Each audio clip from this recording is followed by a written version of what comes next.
প্রিয় ছাত্রছাত্রীরা, এখন আমরা 3-এর দাগের অঙ্কগুলো করব। এই চ্যাপ্টারের আগের অঙ্কগুলো দেখার জন্য তোমরা এই চ্যানেলের প্লে লিস্টে গিয়ে সমস্ত অঙ্কগুলি পেয়ে যাবে। পরপর অঙ্কগুলি করা আছে। এখন আমরা 3-এর দাগের অঙ্কগুলি করব। দেখো, মানের ঊর্ধ্ব ক্রমানুসারে সাজাই করতে হবে। মানের ঊর্ধ্ব ক্রমানুসারে কথার অর্থ হলো ছোট থেকে বড়। দেখো, 3-এর 1-এর দাগের অঙ্ক দেখো, 5 to the power 1/2, 10 to the power 1/4, 6 to the power 1/3। দেখো, পাওয়ারে আছে 1-এর 2, 1-এর 4, 1-এর 3।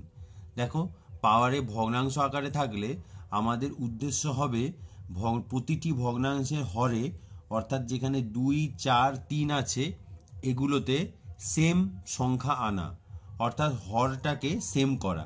সুতরাং হর সেম করতে হলে আমাদেরকে হরের লসাগু করতে হবে, অর্থাৎ 2, 4, 3-এর লসাগু করতে হবে। 2, 4, 3-এর লসাগু কি হয়? 2, 1-কে 2, তাহলে লসাগু কি হলো?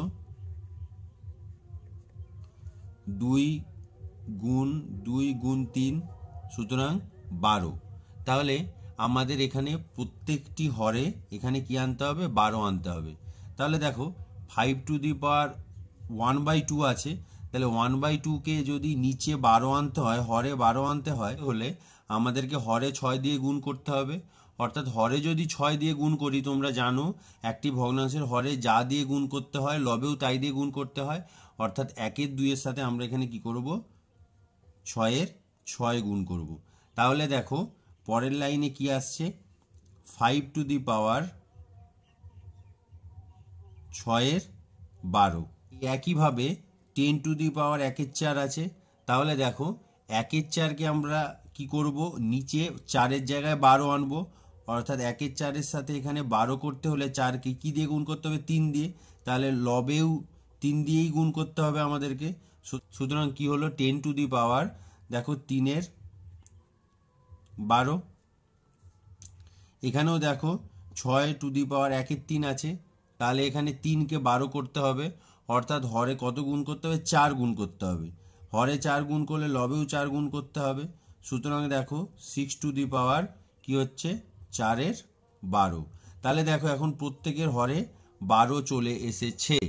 তাহলে এখন আমরা কি করব? দেখো, আমরা এই 5 to the power 6-এর 12-কে লিখতে পারি 5 to the power 6 whole to the power 1-এর 12।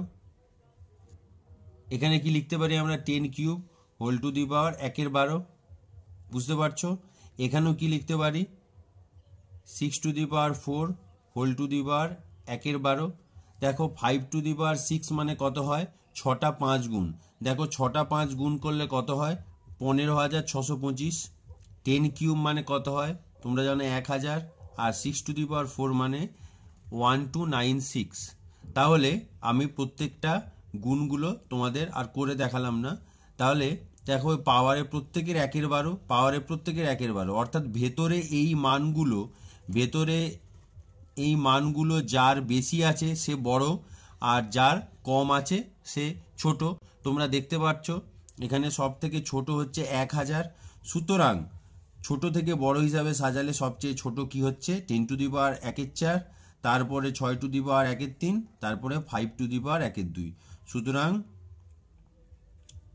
ঊর্ধ্ব ক্রমানুসারে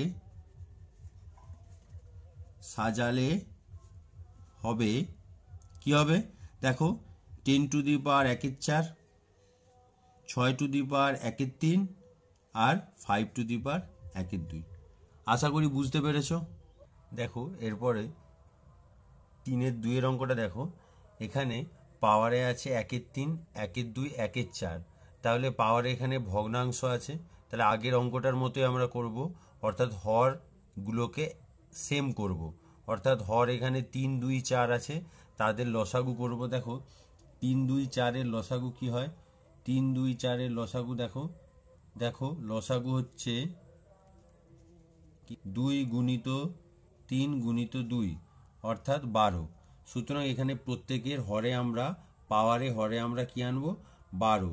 তাহলে 12 আনতে গেলে আছে 1-এর 3, তাহলে এখানে 3-এর জায়গায় যদি 12 আনতে হয় তাহলে আমরা কি করব? এখানে 4 দিয়ে গুণ করব। তাহলে হরে 4 দিয়ে গুণ করলে লবেও 4 দিয়ে গুণ করব। পরেরটা দেখো, 2 to the power 1-এর 2। তাহলে পাওয়ারে 1-এর 2 আছে, এটাকে 1-এর 12 করব। তাহলে এখানে কত দিয়ে গুণ করতে হবে? হরে 6 দিয়ে গুণ করতে হয়, 2 6 12। সুতরাং দেখো উপরেও 6 দিয়ে গুণ করব লবকে, তাহলে কত হচ্ছে? 2 টু দি পাওয়ার 6-এর 12। পরেরটা দেখো 8 টু দি পাওয়ার 1-এর 4। তাহলে 8 টু দি পাওয়ার 1-এর 4, এখানে দেখো 1-এর 4কে 1-এর 12 করব। তাহলে 1-এর 4 আছে, কত দিয়ে গুণ করব? নিচে হরকে 4 আছে, 12 করতে হবে, তাহলে এখানে 3 দিয়ে গুণ করব। সুতরাং লবেও আমরা 3 দিয়ে গুণ করব, অর্থাৎ কত হলো? 8 টু দি পাওয়ার 3-এর 12। তাহলে দেখো প্রত্যেকের পাওয়ারে হরে 12 এসেছে। 3 to the power 4 whole to the power 1-এর 12। এরপরে দেখো 2 to the power 6 whole to the power 1-এর 12। এরপরে দেখো 8 cube whole to the power 1-এর 12, অর্থাৎ সবারই পাওয়ার এখন 1-এর 12। সুতরাং ভেতরে কি হচ্ছে? 3 টু দি পাওয়ার 4 মানে তোমরা জানো 81, তাহলে 81 টু দি পাওয়ার 1-এর 12। পরেরটা কি হলো? 2 to the power 6, 2 to the power 6 মানে তোমরা জানো কত হয়? 64, তাহলে 64 টু দি পাওয়ার 1-এর 12। দেখো 8 কিউব মানে তোমরা জানো 512, তাহলে 512 হোল টু দি পাওয়ার 1-এর 12। সুতরাং দেখো এখানে সবার পাওয়ার এখন মাথায় 1-এর 12, ভেতরে যে সংখ্যাটি ছোট সেটি সব থেকে ছোট, অর্থাৎ সব থেকে ছোট হচ্ছে 64, তারপরে 81, তারপরে 512। সুতরাং ঊর্ধ্ব ক্রমানুসারে সাজালে হবে, তাহলে দেখো সব থেকে ছোট হচ্ছে তাহলে এখানে 64, অর্থাৎ 2 টু দি পাওয়ার 1-এর 2, তাহলে 2 টু দি পাওয়ার 1-এর 2। তারপরে দেখো 81, তার মানে 3 টু দি পাওয়ার 1-এর 3, এবং সবশেষে 512, অর্থাৎ 8 টু দি পাওয়ার 1-এর 4। দেখো এর পরের অঙ্কটা 3-এর দাগে 3 নম্বরটা দেখো 2 টু দি, দেখো এখানে পাওয়ারে 60 48 36 এবং 24 আছে, অর্থাৎ পূর্ণ সংখ্যা আছে। এখানে কিন্তু পাওয়ারে ভগ্নাংশ নেই। সুতরাং আগের অঙ্কগুলোয় আমরা কি করেছিলাম? পাওয়ারে ভগ্নাংশের হরের লসাগু করেছিলাম, এখানে সেটার প্রয়োজন নেই। এখানে আমরা কি করব? 60 48 36 24 এগুলোর গসাগু করব। দেখো গসাগু করব, প্রথমে 2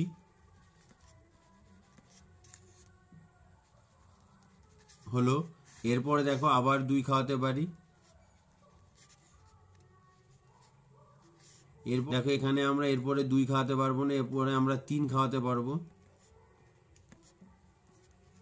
দেখো সুতরাং গসাগু কি হলো?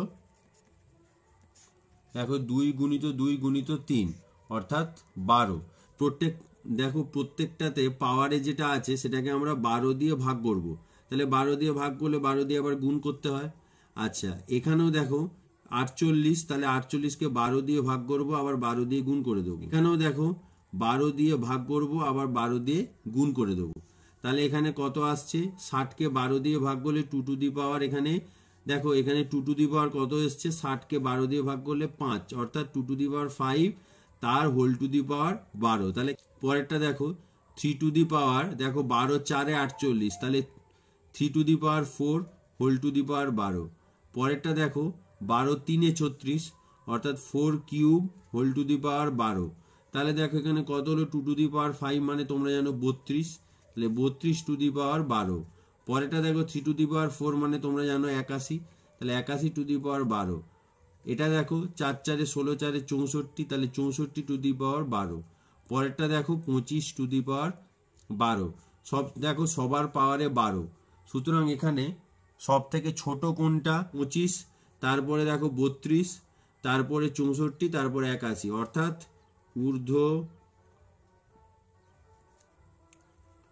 ক্রমানুসারে সাজালে হবে, দেখো প্রথমে 25, অর্থাৎ 5 টু দি পাওয়ার 24, তারপরে কোনটি? দেখো হচ্ছে 32 টু দি পাওয়ার 12, অর্থাৎ 2 টু দি পাওয়ার 60। পরেরটা দেখো 4 টু দি পাওয়ার 36, তারপরে দেখো 3 টু দি পাওয়ার 48। তাহলে এইভাবে আমরা ঊর্ধ্ব ক্রমানুসারে সাজাতে পারলাম। এরপরে আমি তোমাদের 24 নম্বর পেজে একটা অঙ্ক দেখাচ্ছি, 20 দাগের অঙ্ক। 2 to the power 300 O 3 to the power 200 এর মধ্যে কোনটি বৃহত্তর হিসাব করে লিখি। দেখো এই অঙ্কটা আমরা এই পদ্ধতিতেই করব। দেখো আমি তোমাদের শর্টে দেখাচ্ছি, 2 টু দি পাওয়ার 300, তাহলে 2 টু দি পাওয়ার 300 আছে আর 3 টু দি পাওয়ার 200 আছে। দেখো এখানে আমরা কি করব, দেখো 300 এবং 200 এর মধ্যে তোমরা সহজেই বুঝতে পারছো এদের গসাগু হচ্ছে 100, তাহলে 100 যদি গসাগু হয় তাহলে আমরা এখানে কি করব, 300কে 100 দিয়ে ভাগ করব, আবার 100 দিয়ে গুণ করে দেবো পাওয়ারে। এখানেও আমরা ঠিক একই জিনিস করব, 200কে 100 দিয়ে ভাগ করব এবং 100 দিয়ে আবার গুণ করে দেবো। তাহলে কি হচ্ছে, দেখো 2 টু দি পাওয়ার 300কে 100 দিয়ে ভাগ করলে 3 থাকে, অর্থাৎ 2 এর কিউব, বাইরে 100। এখানেও দেখো 3 এর স্কোয়ার, এই যে তোমরা যদি 200কে 100 দিয়ে ভাগ করো তাহলে 2 হয়, তাহলে 3 এর স্কোয়ার পাওয়ারে 100। তাহলে দেখো 2 কিউব মানে 8 পাওয়ারে 100 এবং এখানে 9 পাওয়ারে 100। সুতরাং এদের মধ্যে কোনটি বড়, অর্থাৎ এদের মধ্যে দেখতে পাচ্ছি আমরা 9 টু দি পাওয়ার 100 বড় এবং 8 টু দি পাওয়ার 100 ছোট।